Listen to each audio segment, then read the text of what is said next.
বিসমিল্লাহির রহমানির রহিম। আসসালামু আলাইকুম। আপনারা দেখতেছেন এসকেপ নিউ উদ্যোক্তা টিভি। এখানে একটা 50 ঘনমিটার বায়োগ্যাসের প্ল্যান্টের মাটি কাটা হচ্ছে। আপনারা দেখতে পাচ্ছেন ইতিমধ্যেই কিন্তু পানি উঠে গেছে এটার মধ্যে। তো সামনে শুকনো সিজন আসতেছে, আপনার বর্ষা চলে যাচ্ছে এবং আপনার বৃষ্টি বাদলও কম। আপনারা কিন্তু চাইলে আপনার বায়োগ্যাস প্ল্যান্টটা আপনার খুব সুন্দরভাবে করতে পারেন।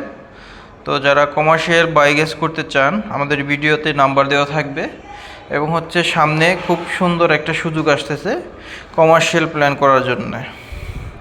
কারণ কমার্শিয়াল প্ল্যানগুলোতে বেশি গভীর করতে হয়, সেক্ষেত্রে বর্ষা সিজনে কাজ করলে দেখা যাচ্ছে পানি উঠে যায় আর কি। এটার মধ্যে দেখেন কত কষ্ট করতে হইতেছে এবং কাজের সমস্যা হচ্ছে আর কি। এর জন্য আপনারা যারা বায়োগ্যাস করবেন, কমার্শিয়াল প্ল্যান করবেন, এখন থেকেই আপনারা প্রস্তুতি নেন।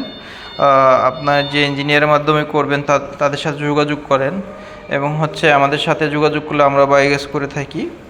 হ্যাঁ, সামনের সিজনে কিন্তু আপনি সুন্দরভাবে বায়োগ্যাসটা করতে পারবেন। দেখেন নিচে ঢালাই দেওয়া হয়েছে অলরেডি, কিন্তু তারপরেও আপনার অর্ধেক ঢালাই দেওয়া হয়েছে, আর অর্ধেকের মধ্যে কিন্তু যে পানি উঠে আছে, পানিটা সরানো হচ্ছে এবং ঢালাই দেওয়া হচ্ছে আর কি। আসসালামু আলাইকুম ওয়া রাহমাতুল্লাহ।